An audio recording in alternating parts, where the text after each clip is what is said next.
Warning: the following program contains adult language, adult themes, and spoilers. Viewer discretion is advised.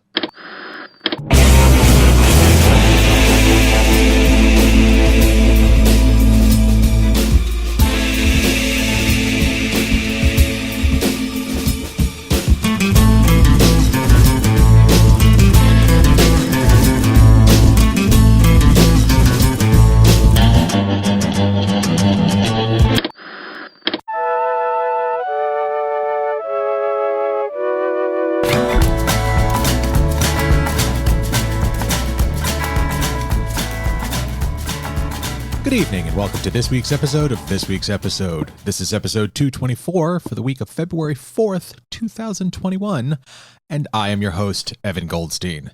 With me as always is the kung fu fighting Angie Fernot. There, I said something.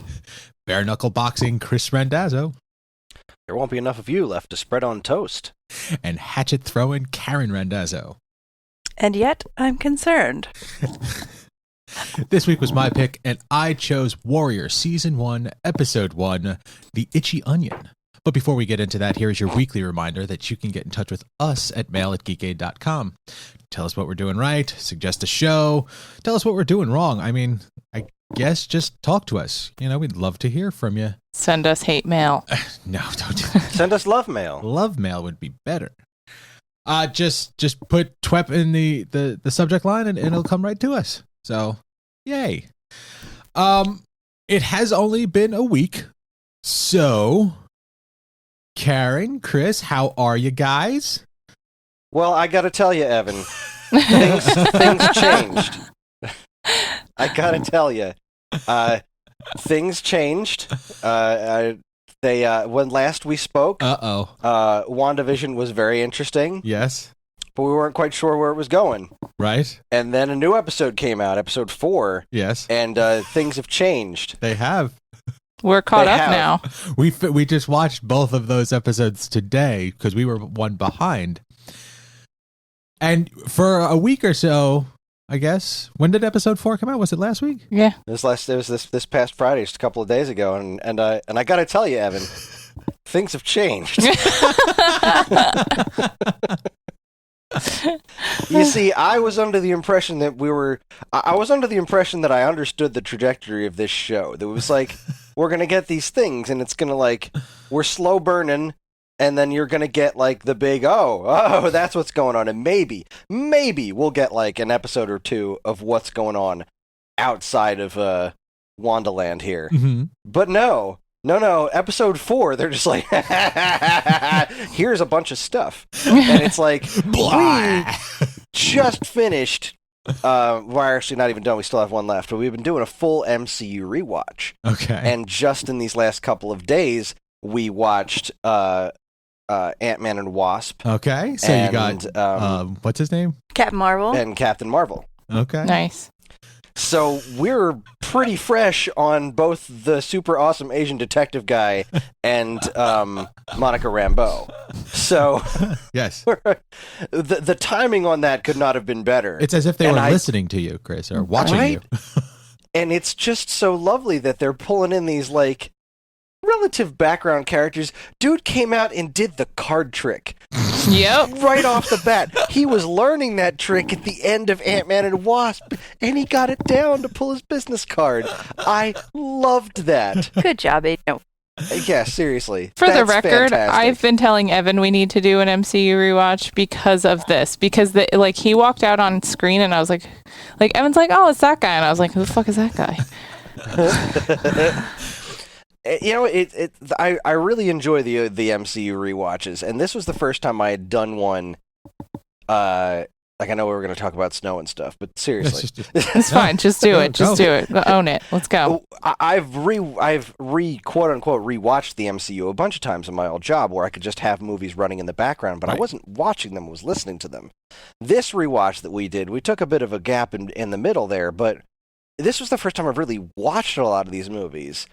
Since seeing them in the theaters, and it was really, really fun to just really stop working, stop making them background things, but actually pay attention to the darn movies and realize how much I love each and every one of them, even the ones that aren't as good as the others. Like, yeah, Thor: The Dark World is pretty low on the tier list as far as Marvel movies go, but it's still really fun. Right. I still really enjoy that movie. There's a lot of good stuff in there. There's not a bad Marvel movie. They're not bad. They're just no bad one. Yeah, fun, if not fantastic. Yeah, and like I still feel like Hulk's a bit of an outlier, but now that they're kind of folding that stuff back in, then maybe we're gonna get Abomination in the She-Hulk series at some point. So I guess I had to place Hulk back in the old rewatch, which I really enjoy that movie too. It's just that the Terrence Howard thing is one thing where you're like, all right, well, it's Don Cheadle now, and that's great. It's good in every single way. This is a vast improvement. And I kind of feel the same way about Mark Ruffalo, but like Don Cheadle was just kind of like in Iron Man, but that was the Tony Stark movie. Right. Ed Norton was like Hulk, and he's very different than Mark Ruffalo's Hulk. It's just not the same guy. And I think that's what really bugs me about that particular one. When it comes to the Hulk, though, the second one was more of the television show feel. And then when they introduced Ruffalo, it was more of a different thing. Like they're making, this is the movie Hulk. Because even though Ed Norton was in the movie, it was still him wandering, doing that lone warrior kind of thing. That was what the Incredible Hulk television show was. Yeah. And, they just made it something different for the movies now. And it's still great.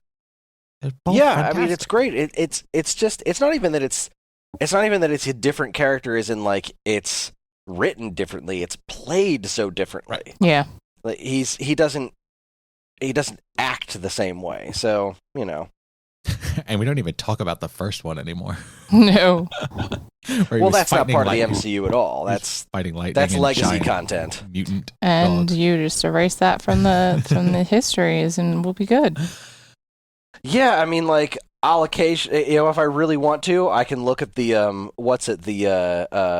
the desert scene on YouTube. Because that was pretty cool. Yeah. Outside of that, though, I mean, this is coming from somebody who really loves Jennifer Connelly. Okay. That movie was not great. So do you remember when he transformed from the Hulk back to Banner and he sort of sweat it out? Like there was an ooze that sort of came out of him? That was how they transformed the Hulk in that movie. It was as if he blew up via liquid. Ew. No, I don't remember that at all. Yeah. But thanks for putting that in my head. You're welcome. Listen, nobody put that in your head but Marvel, okay? Don't be mad at us. So I wanted to make comment about the week, or the 3 or 4 days now of that meme of Agent Wu. Is it Wu? Yeah. And Kat Dennings' character. As I watched this episode, I'm like, yes, I understand that meme now, and I do want to see a television show of just the two of them going around the MCU investigating strange X-File-esque things. Yeah.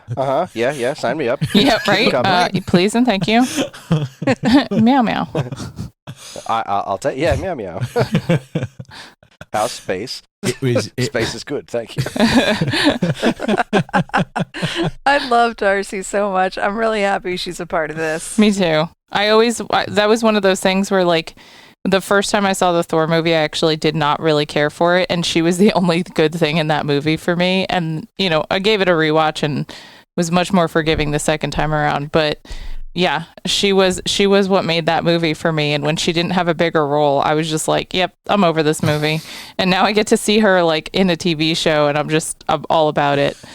Just the way they write for her, like the fast-paced wit that just like it flawlessly comes out of her. I feel like it's part of her. Yeah, they're writing directly for her. So. Yeah.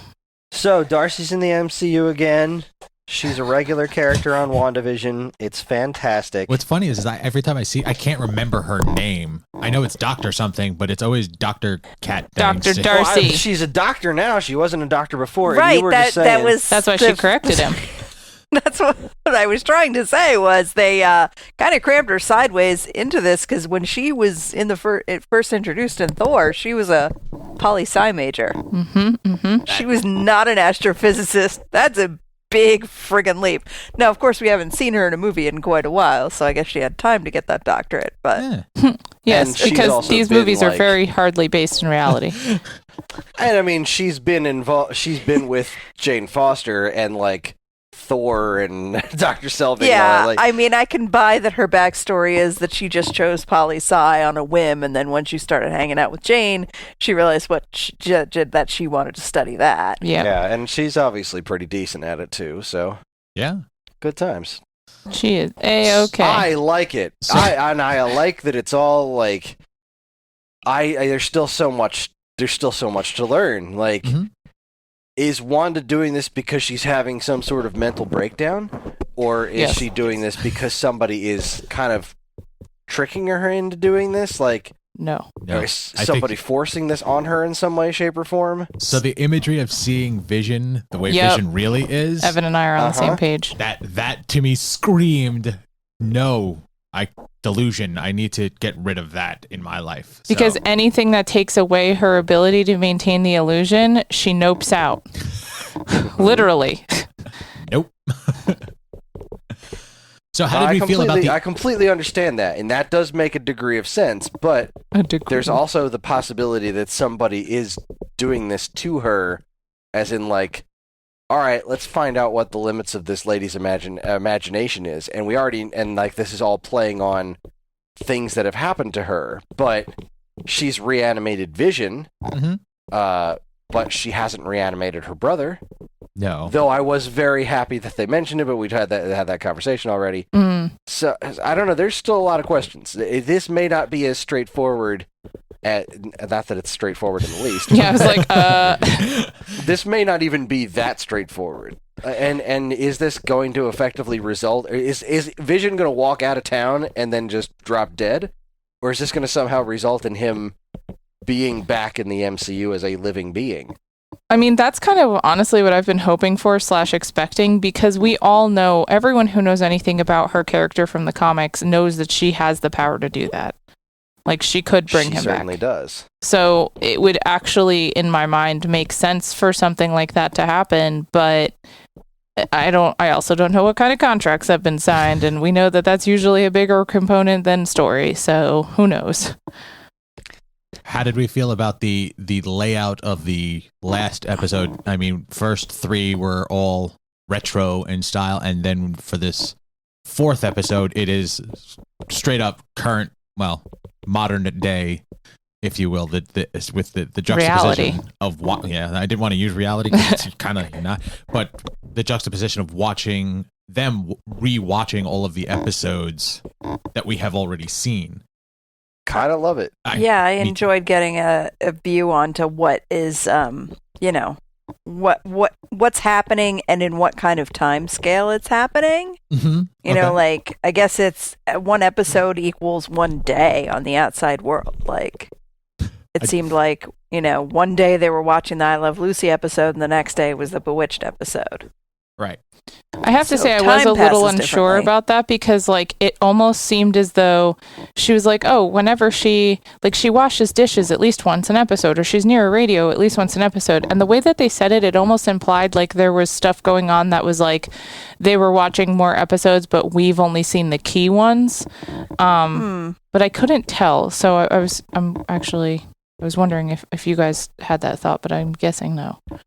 It didn't occur to me, but it's certainly possible. I did also get that feeling that they were seeing more than we were. Because, like, when the joke about them crying, being so invested, kind of makes me feel like they're watching more than we are. Like, but we're seeing the key points, and for the most part, it's all just more of the same. Like, that was the same impression that I got. Okay. Interesting. Nice. So that's great. There was also apparently a big-ass leak of this show. The next episode, leaked online, and it has some sort of major spoilers for the next episode, so Disney went ahead and got in front of it, and the next 2 episodes will be coming out this Friday instead of just the one. Nice. Ooh, special treat. That's what I've been told by Mickey mutual himself? friend of Evan and I, Adrian, who Wow, I don't think he listens to the show, but he does keep me updated on all sorts of nerdy stuff, and that was one of those things. So thank you, Adrian, for Thanks, Adrian. pointing that out. Yay. Good times. I read a little like bit of an interview with Elizabeth Olsen before the show tonight, and she teased something, and I can't say it because Chris doesn't want to know, but I'm just sitting by myself with it. Okay, I'm gonna Karen, just text me. I'm gonna take my mic off, and I'm gonna la la la. So you guys talk about it for a second, and then you just tap me when you're ready. Okay? Okay. All right. Okay, he's singing. Apparently, there's going to be a Luke Skywalker in Mandalorian level cameo. Nice. What? I don't know what it's going to be, but I'm freaking out. Okay. Please give me Chris Okay. Evans. Please give me Chris Evans. They don't have That's to what do I'm that. They don't hoping. have to. Or Doctor Strange is another possibility. Ooh, I see what you're saying. Okay. Cucumber patch, yes. All right. Anyway, let me bring my husband back in. Okay. Yeah, your listeners really missed out on that little ditty he was singing over here. It was adorable. Okay, so here's the thing. I didn't take my headphones out, so I was hearing. At first, I was hearing you guys react to that, and then I heard Angie say, "Give me Chris Evans," and that could mean any number of things. So I'm not I going to read too mean, much into that it. could be in any context. That could really I mean, it could, said by she any could have one of been us. talking about brownies, and then you'd have been like, "Give me Chris Evans." That's True. exactly the context. How did you How know? did you Are know? you I thought sure said you weren't weren't listening? Well, I'm intuitive. Oh, I didn't You're put a my wizard. festive wreath in storage. Damn it! Whatever. I'll go back to my house. Sorry, I'm playing Animal Crossing. Oh my god. So All right. yeah, but that wasn't it. We also had some other really cool TV watching this week. Man, go And ahead. I would also really like your input on what comes next. But Karen, why don't you tell the folks, the folks. Yes. Us. Our children are always talking to the folks now because they watch so much YouTube that they'll be doing something by themselves and they'll be like, listen here, folks, this is how you do this. And I'm like, oh my God. Okay, folks, this part's really cool. Like, Please let my children out of this house and back into their school. Shaping a generation. Anyway, we finished Korra Ooh. I was hoping this was the news. Okay. and Derek and Julie did the thing. Sorry. Squeeze. I knew that she was going to be good. I knew that she was staying on Kuvir's side to try and screw up her plans. I don't know what you're talking about. I knew. I've seen TV before. you didn't know. You hoped. I hoped. And then when they did it, I was like, yes, I was right. Julie did the thing. She did. She did the thing. And then they did the thing together for the rest of their lives. Giggity. What a great proposal. Excellent proposal. Very Julie, happy about will you that. do the thing for the rest of our lives? And I didn't see that coming. Oh, it's so cute. Again, I hoped, but only like once she came back was I like, oh, they could do this. And then they did it. And I love the way they handled that, where he immediately started treating her like an assistant again. She was like, Nope. nuh-uh. Yeah. Avatar delivers, man. Oh, Good stuff. good. I kind of forgot about the whole giant mecha suit at the end. As soon as I saw it, I said, "Did you guys ever see that really old movie with the walking thingies?" And then they tried then they it, did and that. It didn't work. It didn't work. I was the mech suit. I don't know. It didn't exactly bother me, but I felt like they were acting like it was this huge threat and never acknowledged the weakness that it kind of moved slowly. Like Yeah. between reloading and aiming, they had time to like do something or, time and attack perfectly in between shots. And they never really addressed that. Just a tiny little gripe. Well, I think it was the fact that they didn't really figure out how to attack it properly. Like everything they threw at it was like, well, that's titanium. We can't get through. We can't bend it. We can't get into it. And it wasn't until Sami's dad showed when they were like, we can get into it. All right, let's do it. I loved but- Milo's plan with the paint balloons. Oh, that was great. Mhm. Go Milo. I think when it ended, we were like, I think Chris and I were talking about that we would want to see another show in the Avatar verse. Maybe it was somebody else I was talking to, but like, I'd watch a show about grown-up Milo and like the grown-up Avatar kid or the Airbender kids. Yeah.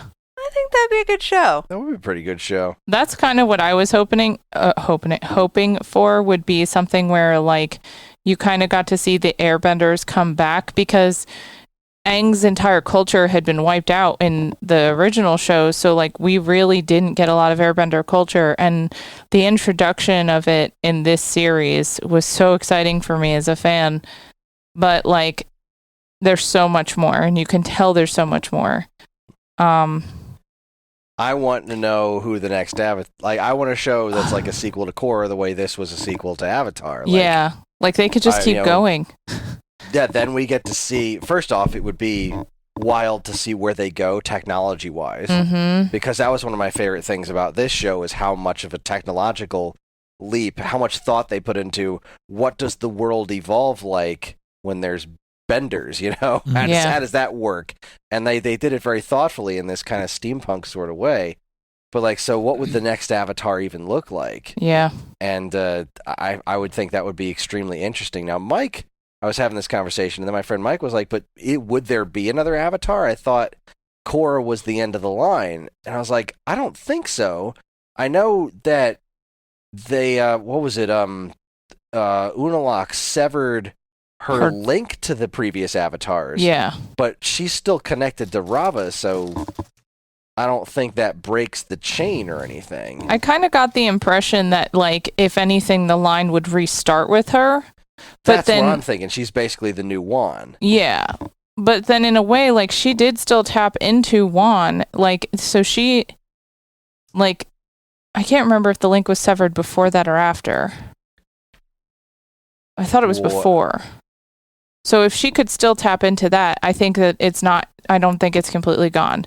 Because the point of the Avatar is that they're so connected that they can access the spirit realm and all of these other facets of the world that, you know, that the Avatar is connected to. So I kind of always had the impression that, like, she would be able to reconnect even if she just went back to the spirit world and all of the Avatar, you know, spirits were like, oh, hey, here's a quick update. This is your history. Go. Previously on the Avatar. Yeah, like previously in your lifetimes. But I don't know. I I want to see more, and I'm really glad that Karen liked this universe. Like, she was invested, and I know it's hard to tell 100% what was putting on a show for the kid and what kids and what wasn't, but I feel like a lot of her reactions to things were fairly genuine. Yeah, the more it went on, the more genuine they were. That's, yeah. So what you're saying at the very beginning, it was all faking. No, but sometimes you need to, like, exaggerate your reactions to kind of gauge whether the kids, like, get what's going on.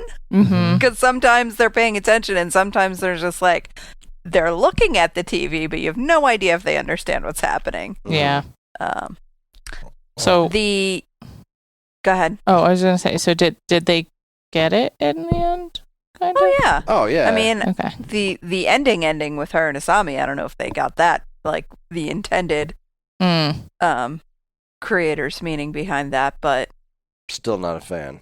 Yeah. Yeah, I forced. agree with you that it didn't feel earned. And the part that bothers me about that is that they had another episode to develop that and they didn't.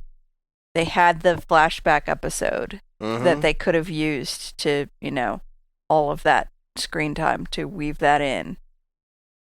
And they didn't. They did not. They made a great clip show, which is great, but... And it was sort of needed. Like, there was a lot of show to wrap up. But I don't know. I just felt like they had space to play with and they didn't use it. Yeah, it just felt very shoehorned at the end. And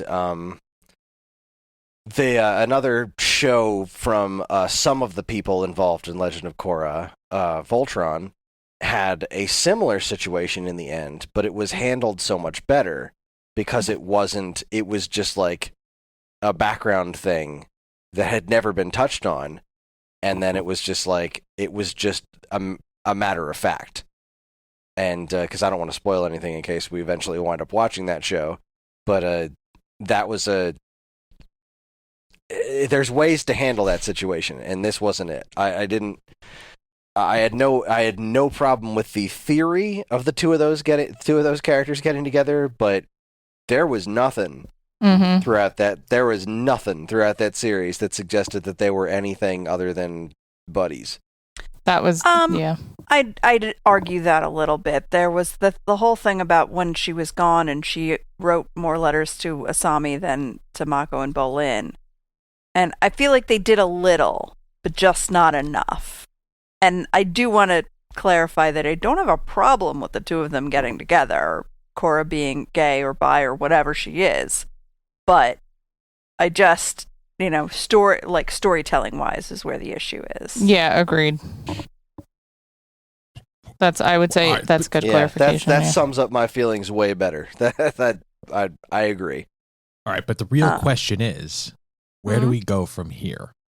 That is the question. We showed the kids a couple trailers for shows tonight to try and make a decision.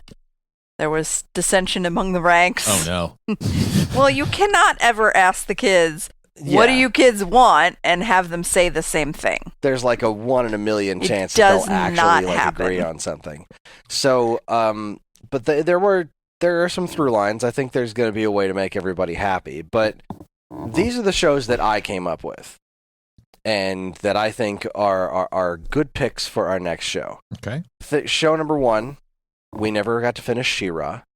Okay. And it's been a little while, so I wouldn't mind rewatching that from the start with the kids, because She-Ra was great. Mm-hmm. Number 2, from a lot of the creative team of Legend of Korra, Voltron Legendary Defender. Mm-hmm. Not a super long show. Nope. Got a giant fucking robot. Yep. And I really like that. And that's how show. you pitch it to the kids. That's how you pitch it to the kids. Giant robot made of giant lion robots. It's so cool. Robots making bigger robots. Avatar, Dragon. obviously. Okay. Avatar is an excellent next pick, because Karen still hasn't seen it. Right. Now she has an understanding of the world, and I honestly believe Avatar's the better show. Even though I love Korra, that is what it is. But will that keep the kids, though? Will they make it through a rewatch of that?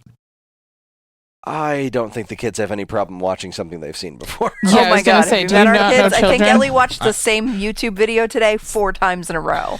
That's completely different. But, But I mean, okay. Ellie's probably forgotten most of it, and I know John's forgotten a lot of details. Okay. And yeah, Avatar, solid pick.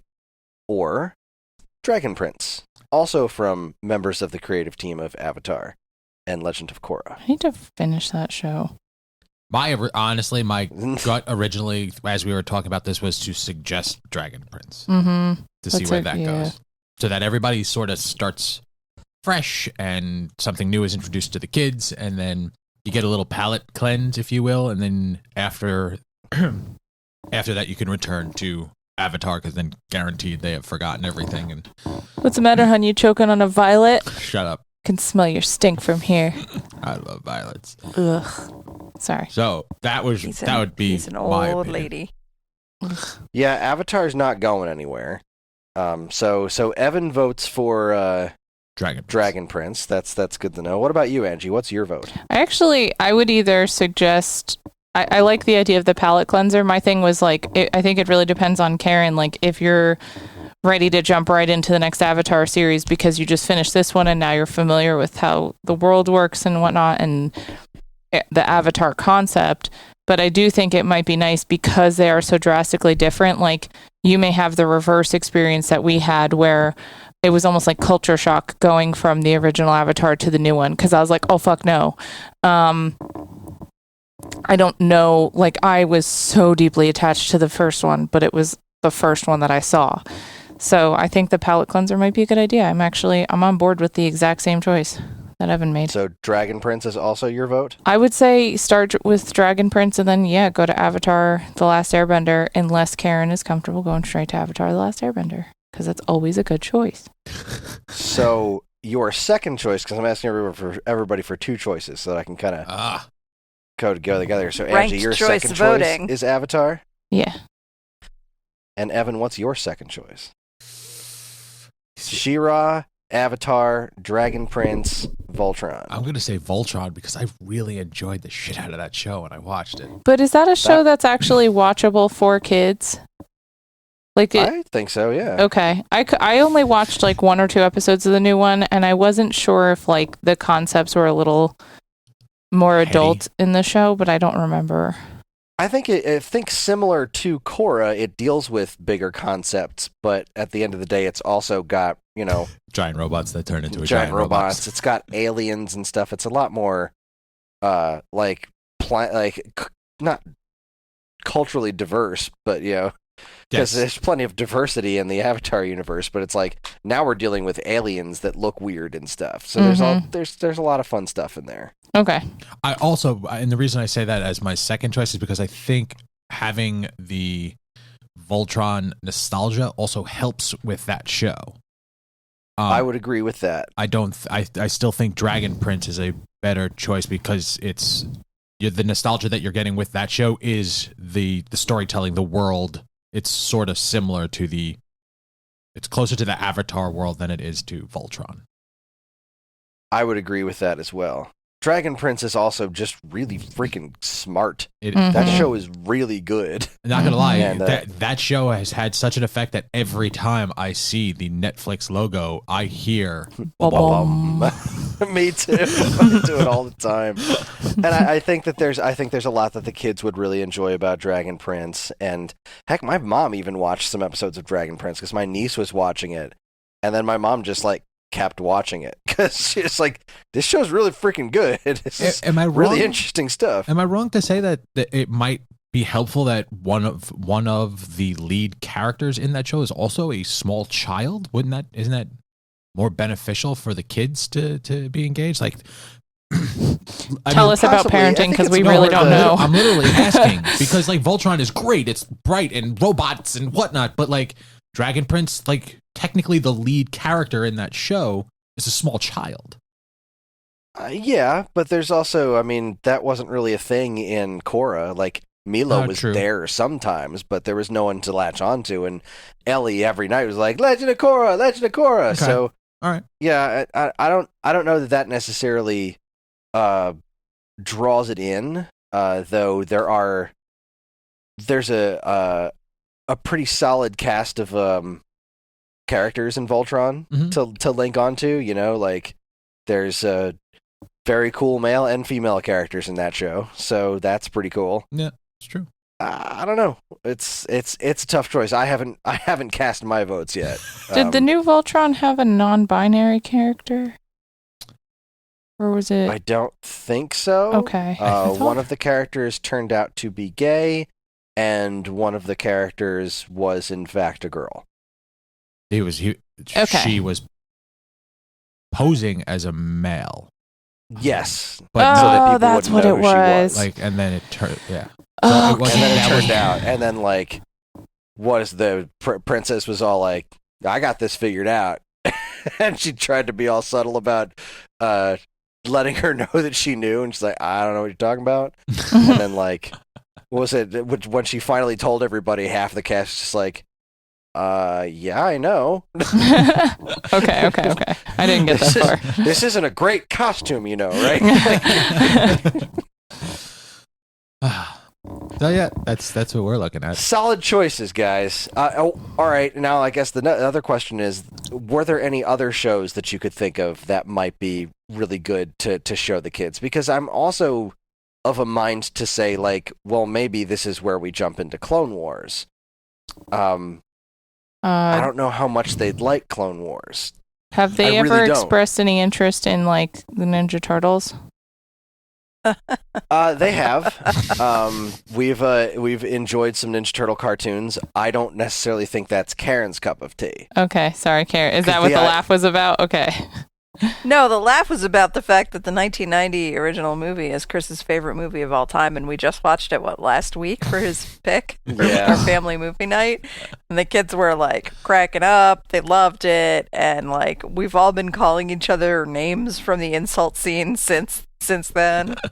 And that's the great thing, because like now they're in on it. Because I do that all the time. I always call the kids Barfaroni, and In fact, I did not realize how much of Chris Randazzo's lexicon is entirely pulled from that movie. Like, if people kept saying stuff, and I was like, "Oh, that's where you get that, and that, and that, and that."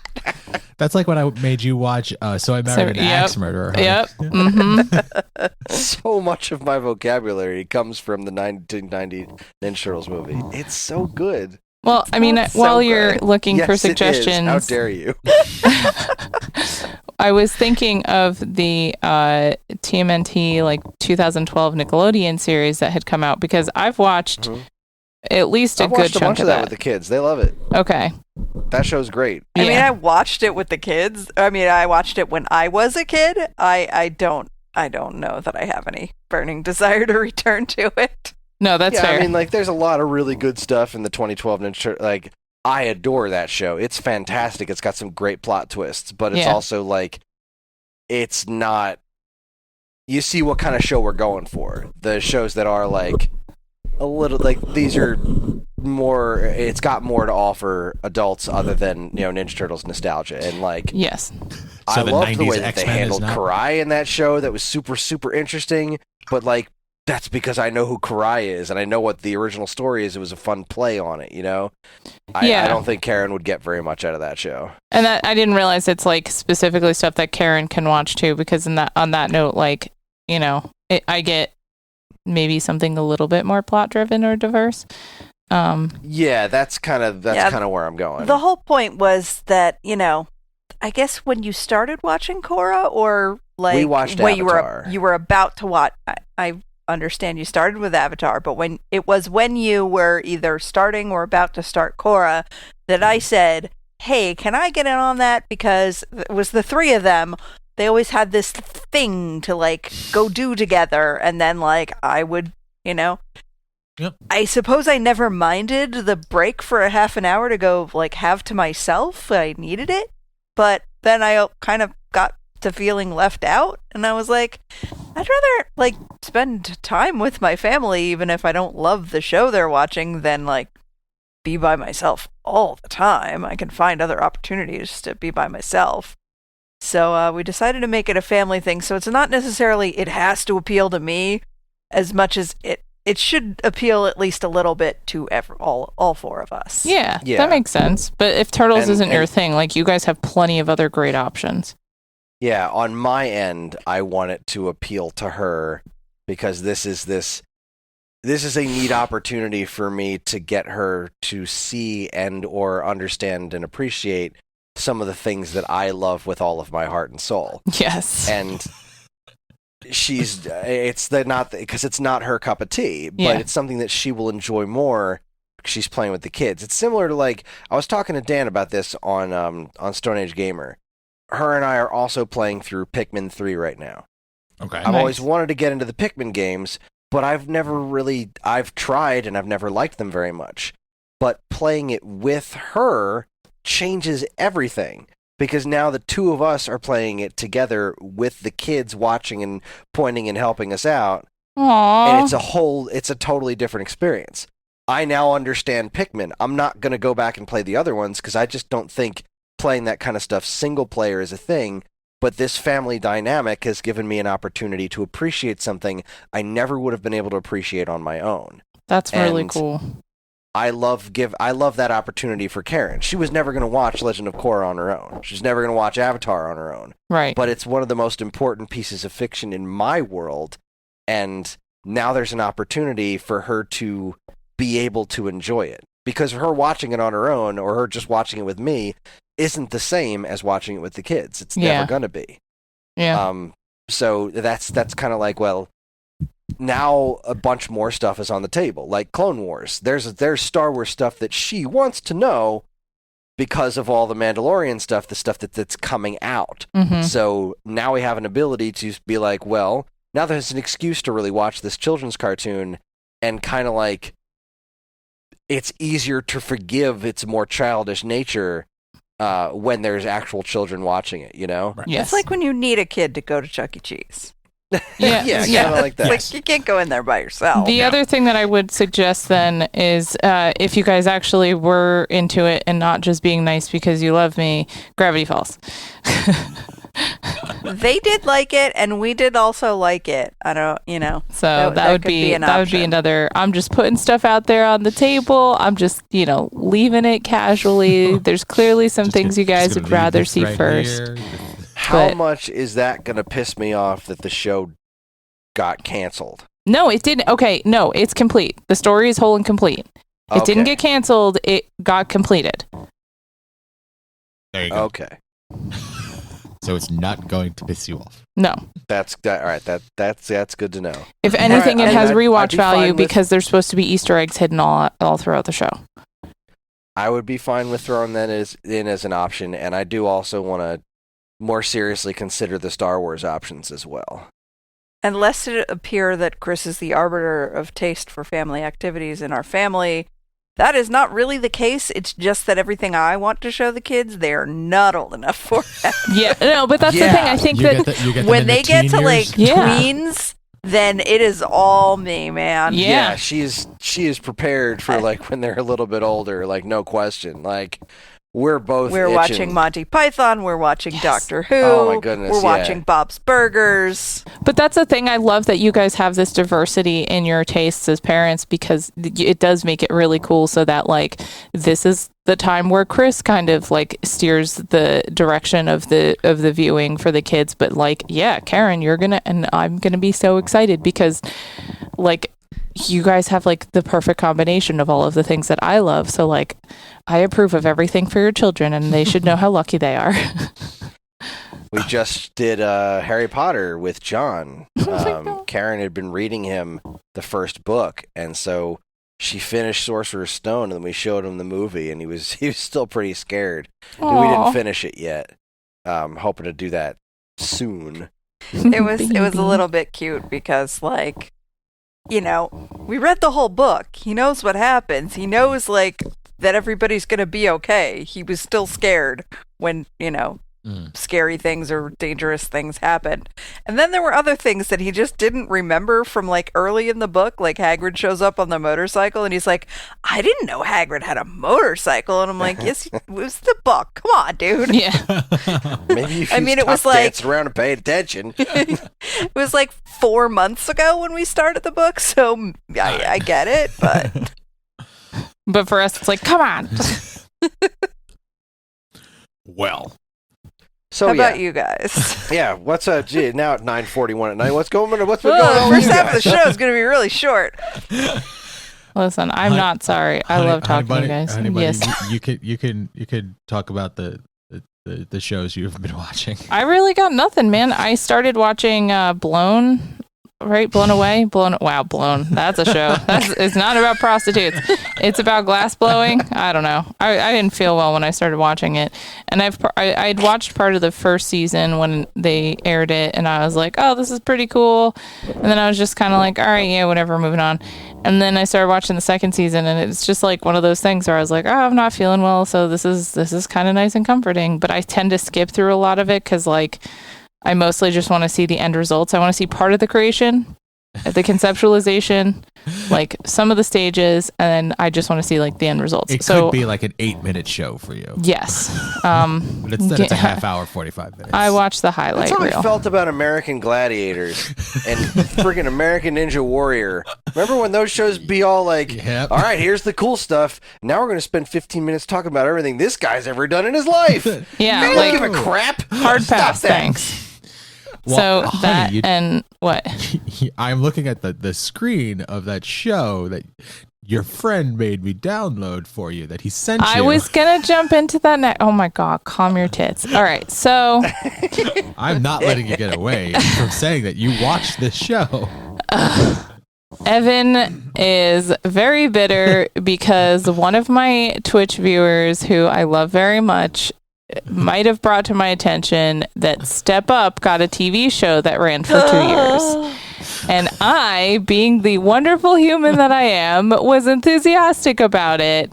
And so he suggested that we get that show. So Evan procured it, and I went to watch it with him, and I was like, cool, I think I'm good with one episode. But then I wasn't fully paying attention because I was doing some stuff, and so the this is how good of a show this is. Keep in mind, this is how enthralled with the show she was. Episode 2. Go. Well, no, okay. In fairness, like Chris said, sometimes you got to work. Like, you got to just kind of play stuff in the background. So I was kind of working at the same time. And the second episode just so happened to start. And I just so happened to not realize that the first one had ended. And all of a sudden, I heard people speaking in Hindi. And I was like, a fucking what now? And so I had to go to Evan and kindly suggest that maybe he So the help me audio out with track this because it had been episode gifted 2. to us. Yeah, it had been gifted to us by a friend. That friend apparently didn't realize that his ways of obtaining it ended up with a different audio track that was not changeable. So she made it through like a portion of the episode without realizing that they weren't speaking English. Yeah. It No was only like subtitle? the first 5 minutes, but it was definitely a thing where like I all of a sudden tuned in and went, nope. So that happened. But that will be a thing I watch. And Step Up High Water is the name of the show. yes, by the way, for anyone who really doesn't care, because you don't need to know. You started talking about it because what's her name? Santana was in it. Santana from Glee was in it. Yeah. So And I'm so like, first of all, she is such a bombshell. I just need to gush over her for a second because she showed up on screen and I was like, damn girl, you have not aged a day and you are still smoking hot. So that was She died the appeal, recently. really.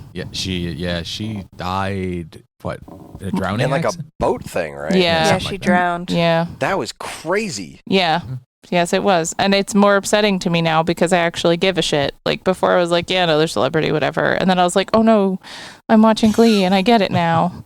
Like I'm slightly less heartless now. So that, and then the other thing that I'm currently watching for anyone who's a horror fan, I'm watching the newest season of American Horror Story without Evan, sans Evan, because I tried. Yeah. It didn't really pique his interest. As disappointed and heartbroken as I am, and so I'm working my way What through about- that right now. There was that It's actually good. It's actually I'm pleased with this current season. What was the other thing? The fairy show that you just talked Oh, about. that was the Wix. Did you start watching Winx? Yeah. How is that show? I have got to know. Netflix really wants me to watch it. Oh the my God. Netflix gritty reboot of the toy line. Isn't that the Winx. toy? That's a toy line that like so you had a zip string and then they just spun and helicoptered in the air, right? Oh, I think they made versions of that. They were like dress up dolls. It was a whole thing. Well, back when I worked shit. at Toys R Us. You might have just ruined the show for me.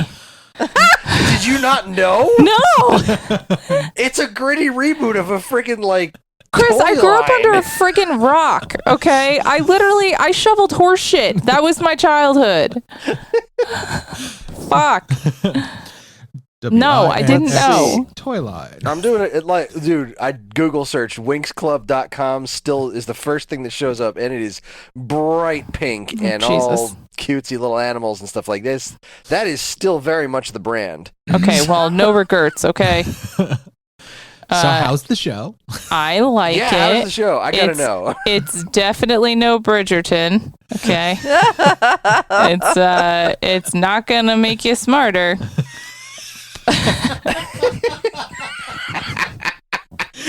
Hold on, I gotta write that down. But I was entertained, and there's fairies and magic and stuff. So it's a show. I don't want to say anything good about it because I feel like if I do, everyone's gonna be like, "Fuck you and your fairies." So Are you feeling judged, honey? only very. It's fine. I'm only slightly insecure. I didn't realize it was a gritty reboot of it. It's such a gritty. It's so moody. It's so much teenage melodrama. I was watching it with my Twitch community via Discord, and like we have like a chat channel going at the same time that we watch stuff. So one of the guys comes in and he's like, I don't get it. And I was like, what? He's like, I get that like, because their magic is supposed to be like fueled by emotion. He's like, I get that their magic's fueled by emotion, but like everybody's insecure. I was like, they're fucking teenagers and it's a TV show. What did you expect? And he's like, I don't know. And I was like, dude, I'm insecure. I'm in my 30s. He's like, yeah, I guess so. And I was like, listen, insecurity is the least of this show's problems. But overall, I mean, it's a fantasy show that has like people using magic. They're all teenagers at a school. Nobody fucking listens to anybody. And there's like scary monster things. And the main character is a fire fairy, and she's learning how to control her powers. And apparently like this fairy world that they exist in exists parallel to ours. So it's kind of... I always feel like it's similar to the way Hogwarts would have been, because, you know, Hogwarts was masked from human eyes, even though it existed right there in the human world. But apparently this is like, they showed a globe and it was literally like different continents. So I was like, okay, parallel universe, I guess. But they still had cell phones and could like call each other. Like, I don't fucking know, man. It was so weird. Like, she literally like FaceTimes with her parents who are in California, but she's in Fairyland. So it had a real name. Cellular service right there. Right? It had a real name, but that's what it's called now. So, yeah, fairies. Woo. Magic. All right. Bet I sold it. I know you're into it now. Don't you lie. Yes, all sold. I'm gonna just real quick. I caught up on Superstore because that's my life. It's this season. I like actually am making Angela watch the beginning of season 6 because it's mildly comical but so realistic to me because of everything they're going with COVID and whatnot. It feels like really selling it, buddy. It was not gonna lie to you. You are was selling that shit for real. It's you don't live mildly comedic. Sign me the fuck up. It's Superstore, dude. It's a sitcom about Walmart. Okay, so yeah, that it is. I watched a couple of episodes of Mr. Mayor. Did I talk about? Oh yeah, ooh, that looked terrible. Is that any good? So it was the first season or the first episode or two were good. He's still he's a more serious version of the guy from The Good Place. Good Place. All right. But like I faded off it. Like I'm not gonna watch. I watched 5 episodes and I slogged through the last one. So it's not breaking any ground for me. I watched The Toy Hunter. I got back into that again because I like watching that reality type stuff where someone's hunting and whatnot. And yeah, put me right to sleep. It was great. So I have this sort of, process when I'm getting ready for work. I go out into the living room. I got to put on something while I eat my lunch. And I wanted to find a sitcom, 20, 25-minute show that I could just easily digest. Like, I don't want to have to pay attention to it fully. And that's why I was starting to watch Superstore and Mr. Mayor. But, like, I wasn't getting into them. So I'm starting to watch Last Man Standing again. Okay? Now, it's not for everybody because there is political humor in it. But I look at the guy who's telling the political humor, and he is the fool of the show because his whole entire family is the opposite of him. But his personality, I feel so much of that's what I'm turning into. Curmudgeonly. Wait, is this the Tim the Toolman Taylor show? Yeah, I was waiting for you to realize that. Yes, it is. Now, the reason I started, like, why this came on my radar again is because I saw a clip somewhere or a news story saying that the character from Last Man Standing will have an episode where he meets and interacts with Tim the Toolman Taylor. And I want to see that.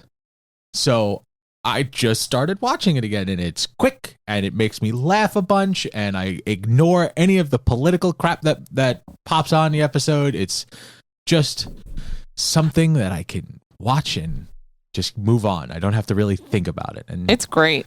it just makes me laugh. It makes me happy, and that's what I was looking for.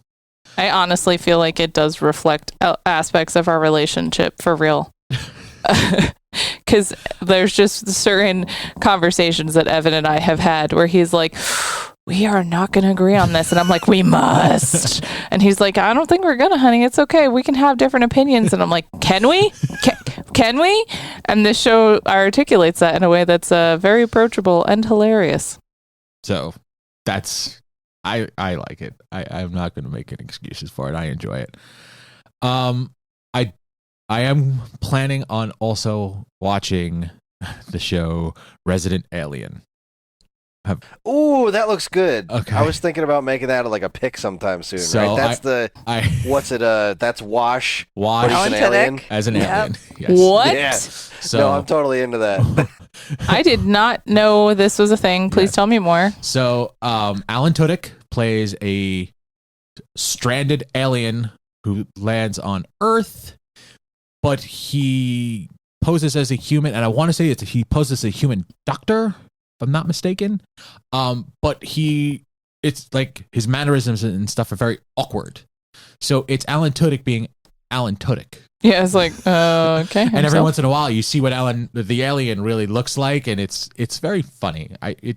Everything that I've seen about it looks like fun show. Fun. Yeah, report back to me on that one. It's not the kind of thing I imagine I'll have a lot of time to watch, but I'm very interested to hear if it's any good. And I don't know. I'm assuming that it's going to be a 45-minute kind of show. It's going to be an hour long. I was kind of hoping it would be shorter, but I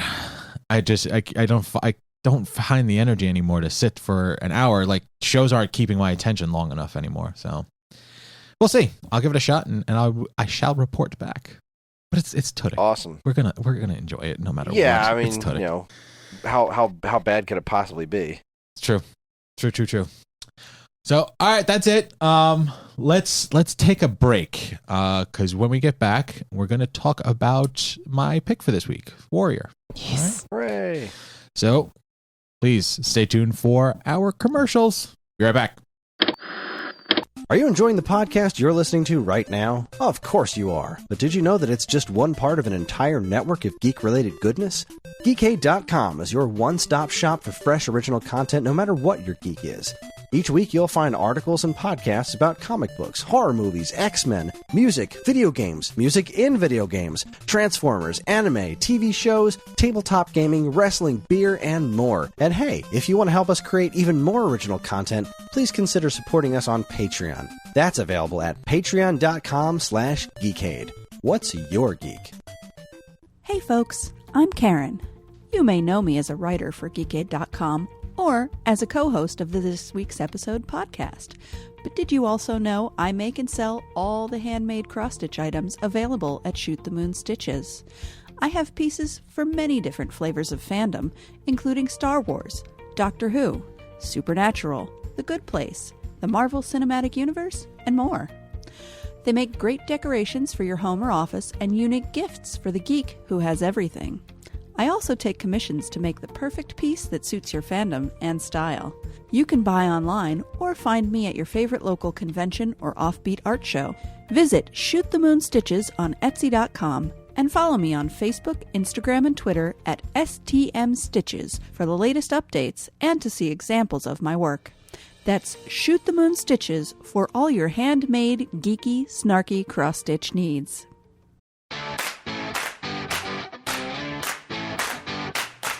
Hello, nerds. This is Angie, your fellow podcaster, Geekade staff member, and artist. Do you need presents for this holiday season? Do you need presents because 2020 sucked?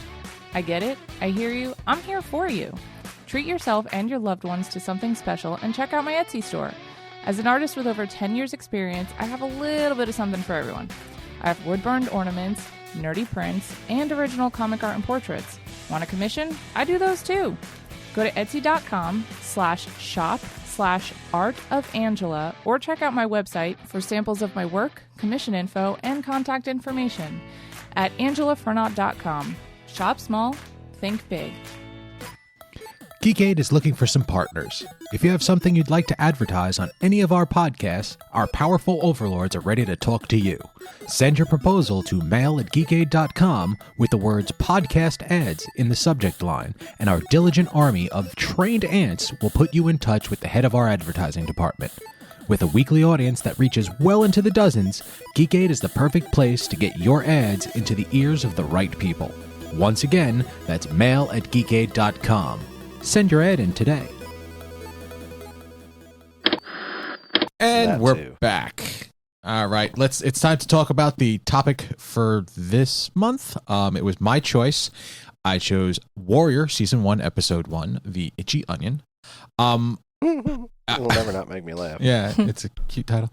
All right, so The Warrior is an American action drama television series that premiered on April 5th, 2019 on Cinemax. It is a crime drama that takes place in the latter half of the 19th century during the brutal gang wars in San Francisco's Chinatown. It follows martial arts prodigy Sam, a Chinese immigrant who arrives in the City of Lights under mysterious circumstances. Once he proves his prowess as a fighter, Sam becomes a hitman for one of Chinatown's most powerful organized crime families. I don't agree with this, but maybe it goes in a little bit further. He is mentored by the son of the crime family's leader.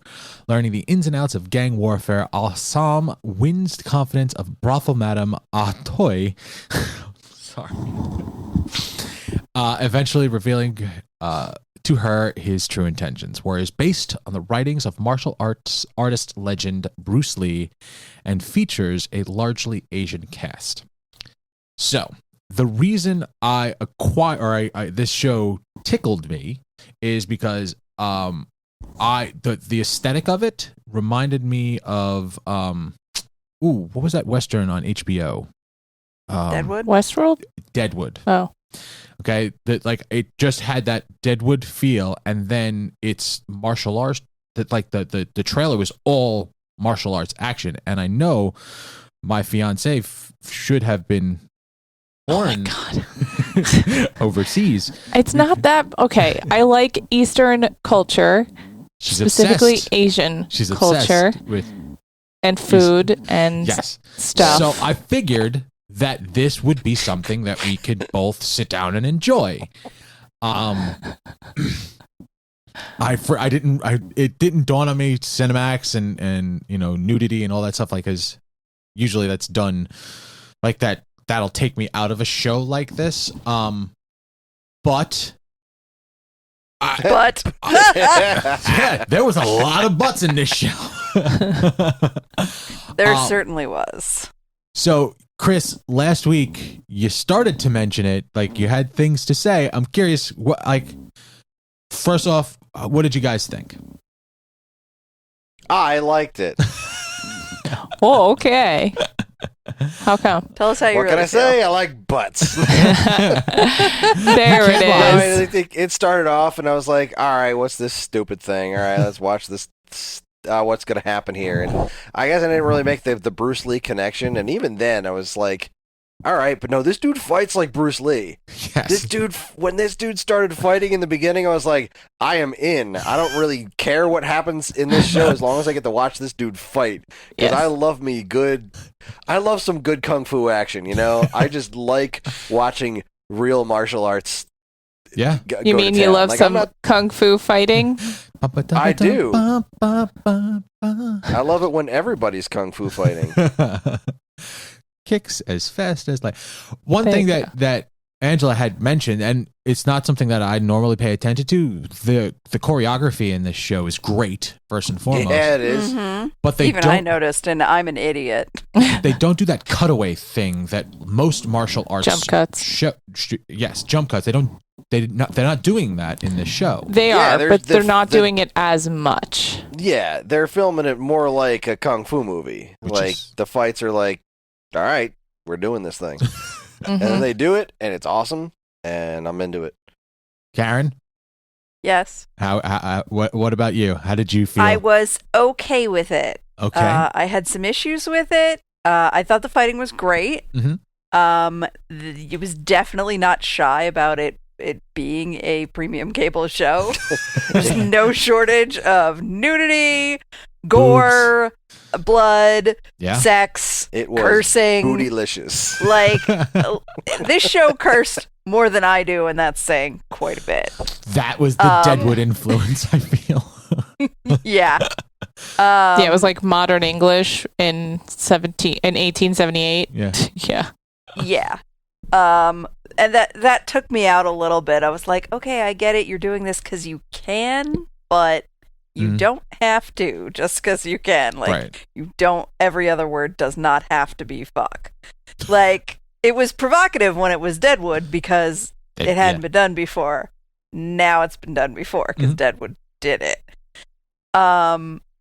Which isn't to say that, it made me dislike the show. I just, it definitely was noticeable.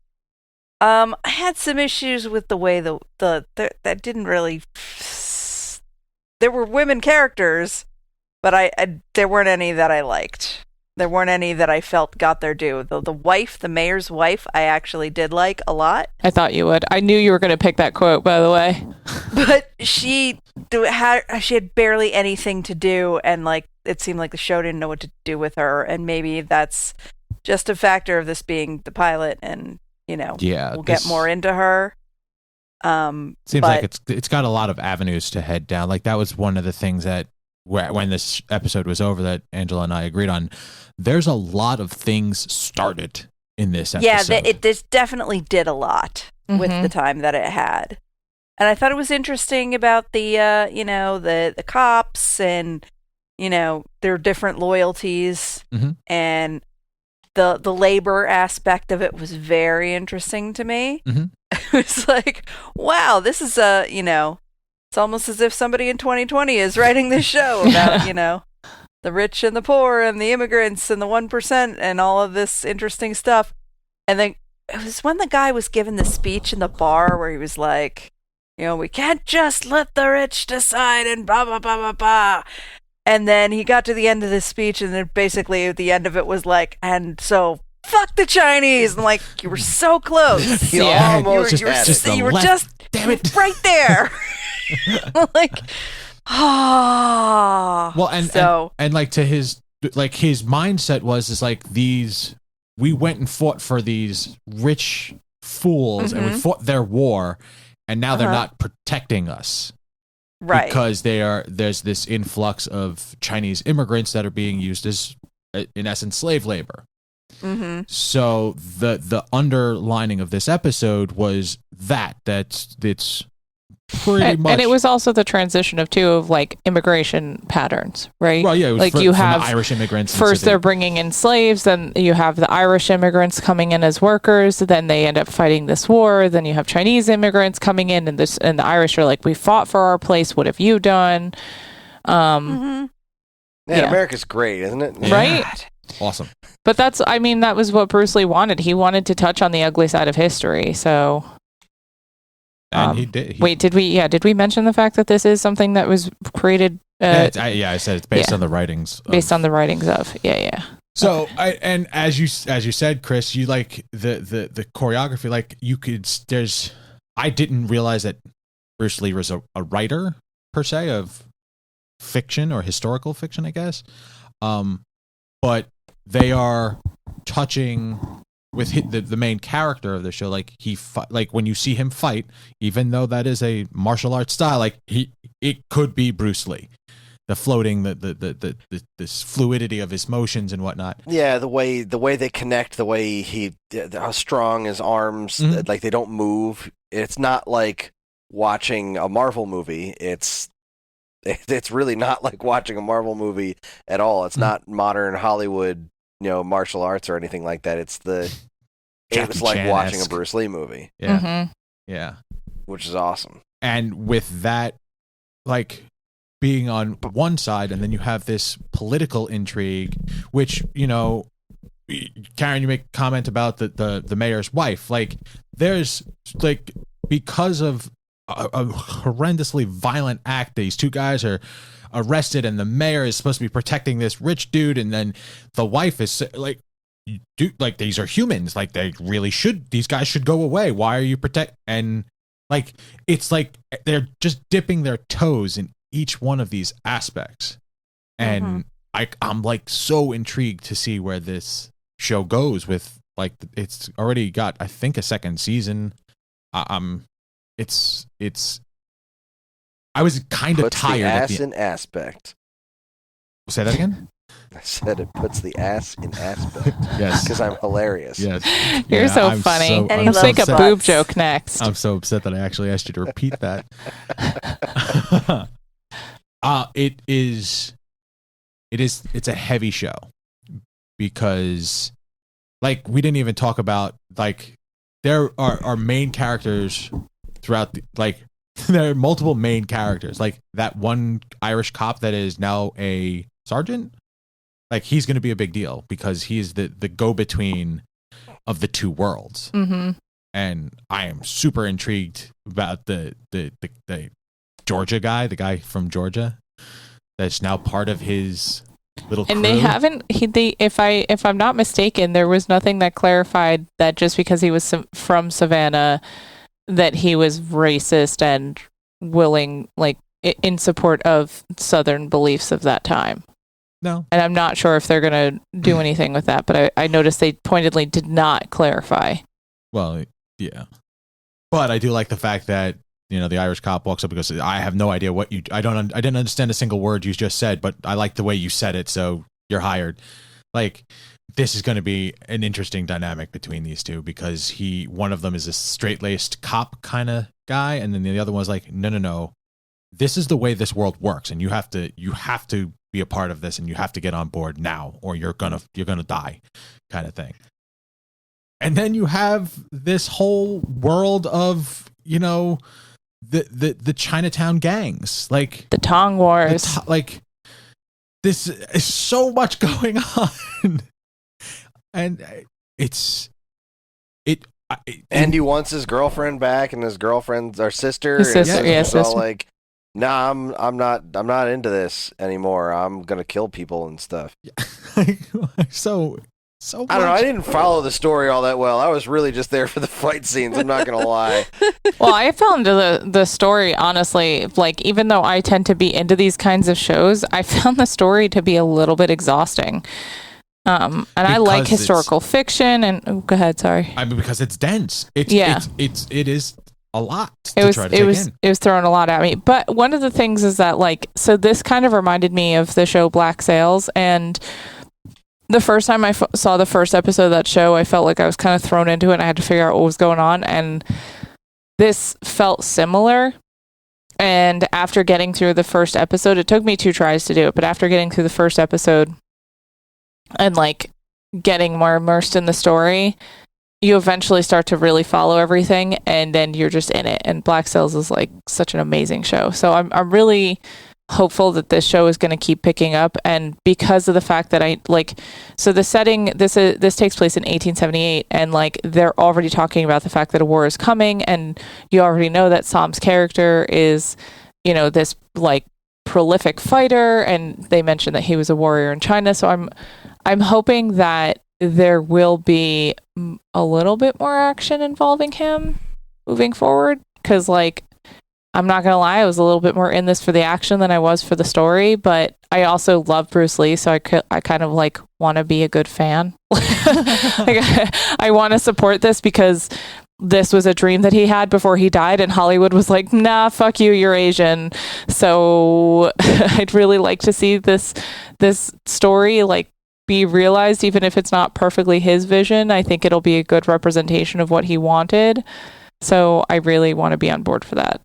Well, what's also good is that it's executive produced by Bruce Lee's daughter, Shannon Lee. So yeah. I would hope that she keeps true to whatever he had written. You know, there's a certain, I'm sure there's a certain idea that they want to get across, and, you know, with the massive amount of information that they can, you know, relay via Cinemax. Like, they don't have to, like, as you see, boobs, violence, blood, gore. anything is available. They can just do whatever they want to do, no holds barred. And I'm crazy curious to see what happens with Assam, because he's supposed to become like a really big time hatchet guy for this gang that he is now branded to. So it's been a while since I've watched a show where the first episode is like, yep, I'm in. It's usually, all right, I'll check out the next episode to see where this goes. And it's weird because I feel like this time I'm the one in that position where I wasn't just immediately in. Yeah, no, I'm crazy curious to see where this goes, because it like I said, at the end of this episode, like I know what happened in this episode. I have no idea where it's going to go. And it's, I mean, we were watching another show earlier, and we could call it out. Like, I called the fact that it was his sister, not his girlfriend. Like, it was too obvious. I'm like, that there's more to this. There's something deeper than it's just him going for his lost love. There's a family tie. There's something, like he did something wrong and he didn't protect, like it's Fucked more up. than what the normal regurgitated story is. And I'm really, really into it. I really enjoy this, and I'm glad that you guys have found some sort of aspect to enjoy it as well. And I do want to point out there are things that I did really like, even artistically. Like, I just love anything that's a period piece for that time, because I always love like what they do with set design and fashion for that era.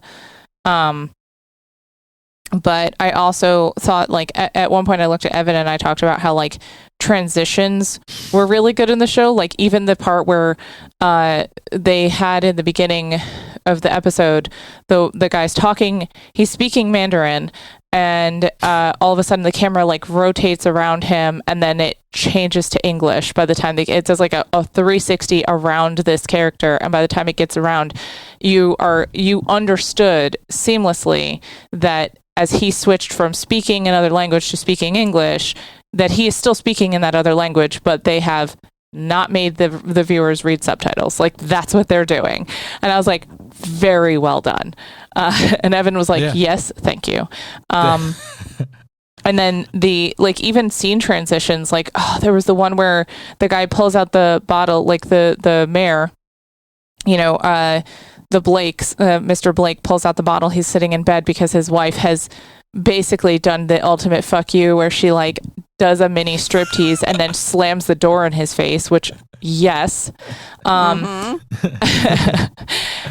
then like he goes to pour, and then it cuts to another scene where someone else is pouring a drink in another location, but it's like such a smooth transition. And they did that a few times. And I really liked it. Like, just as an artistic thing, I thought that was really cool. Visually, this is a pretty show. Like, yeah, it's a good looking show. It's dark, and because of a lot of the gritty. Asian influences on the aesthetic. I'm just saying. You saw the paper lanterns. Yeah. Honestly, I did not, but that's fine. It's even though it is a dark time, the amount of effort that they put into making it look, authentic, making it look real, like it shows. They put a lot of effort into the creation of this show, and I appreciate that. It's not something that's just slapped together. So, I mean, thumbs up all around. It's pretty different from Last Man Standing, is what you're saying. Yes, yes, it is. I mean, there's no Tim the Toolman Taylor in this, which I thought was a real down. Yeah, it was really, really holding this show back. There was no dude behind a fence, and there was really no grunting. Like minimal. Every time somebody, minimal grunting. I expected him to finish beating up a guy and then just go, and it just didn't happen. And or there was no Al Borland. Really, all shows need an Al Borland. I mean, somebody's got to look at him and be like, I don't think so, Tim. Even if his name's not Tim. I'm dialing you back, Tim. I'm reining you in. So yeah, this show has now got 20 episodes already, 2 seasons. So yeah, I'm all in. Cool beans. Good stuff. Man, I used to watch a lot of Home Improvement. I watched that show a lot. And it's not good. No, No, and that's the problem. Like I watched, I don't know, 5 episodes of that Mayor show, and then 5 episodes of that Call Me Cat show, and I'm like, yeah, I'm done. I don't care where these characters are going anymore. Like Sometimes we make weird choices in our television, honey. yeah. Well, I mean, I was a kid, and Tim the Tool Man Taylor like blew stuff up, and that was kind of that's funny. true, and he hurt himself a lot. He did. He hurt himself a lot. All right, so yay, nay, final words. Good enough for me. Yeah, solid show. Good pick. I'm glad I've seen it. I'm probably not going to keep watching it, but I'm glad that I've seen it. I will actually want to keep watching this. Nice. And as I've said, I can't make it any clearer. I'm going to watch the hell out of this show. I like when you get excited about TV shows. This is good. Well, it's something that we can watch together, and you can watch your Step Up and Into the High Water, and I can watch. Oh my God, honey. I'm literally only going to watch that because you're making me now. Hey, remember Step by Step? That was another show. That was Nope. another show. That was another show. That was what? Patrick Duffy and Suzanne Summers. Right? Suzanne Summers? The Thigh Master lady. Yeah. Yeah. And Wow. 42 kids, I think they each had. That happened, man. Yeah, it did. That was TGI Friday? That was TGIF, man. Yeah. Yeah. It's like that and Family Matters and what the hell else was on TGIF? Family Matters and Full House. Full House. Full House was on TGIF. I don't remember that. Yeah. Wasn't Family Matters a spin-off of No. Full House? Family Matters was a spin-off of something. It was? Yes. What the hell you're talking about? I'm good. That sounds suspect to me. You sound sus, sir. What the hell is that someone Patrick else Duffy saying show? sus. Ugh. Family Matters was a spin-off. I apologize. I was incorrect. Of Perfect Strangers. Family Matters was a spinoff of Perfect Strangers? Yes, because he was the cop in Perfect Strangers, and that family, or the one of the characters transferred. Huh. Oh. After So 2 that's seasons, part of the Perfect Strangers Harriet's cinematic character universe. was given her own spin-off series, Family Matters. It was Harriet, the wife. Wow. Who knew there was a Perfect Strangers cinematic universe? You've changed my life today. No, the important question is what the hell is the name of that Patrick Duffy show? Was that Step by Step? Was it?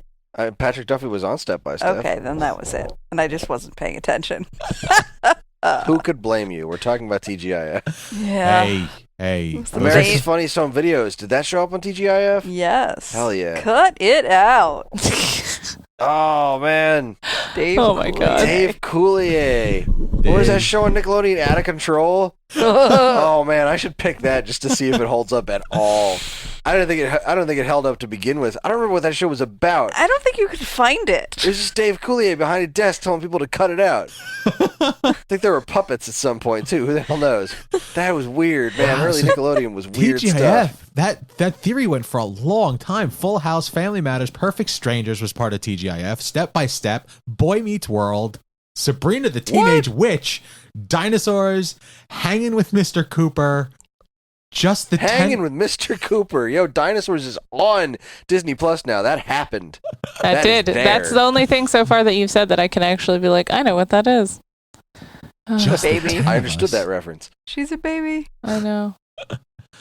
We guys love are you. We old. love our little baby. I love you. All right, that's enough reminiscing about bad 90s sitcoms. Chris, you got a spiel for me? No. Oh. What were you going to do? Okay, good What are night, you gonna everybody. do now? Peace out. Man, it's Oh, stretching and boy. stretching and remember I Boy don't know, Meets I World? knew you were wrapping things up. I felt it in my bones, and I decided to keep playing Metroid anyway. Boy, where the hell is... Hey, there it is. Look at that. I found We're it. professional.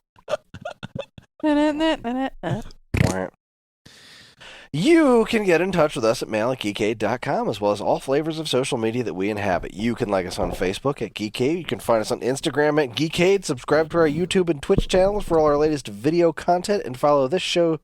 Follow us on Twitter at Geekade with _Geekade, Follow the show specifically at Twepcast. You can also find us individually all over the internets. I am on Twitter at GeekAidChris. I'm on the Stone Age Gamer podcast, the Waveback podcast, this podcast, in the pages of Nintendo Force magazine, and in my basement. I'm busy. What about you? Where can people find Karen? shoot_the_moon is my personal Twitter. You can also find my work on Facebook, Instagram, Twitter, and Etsy at Shoot the Moon Stitches. Evan, what about you?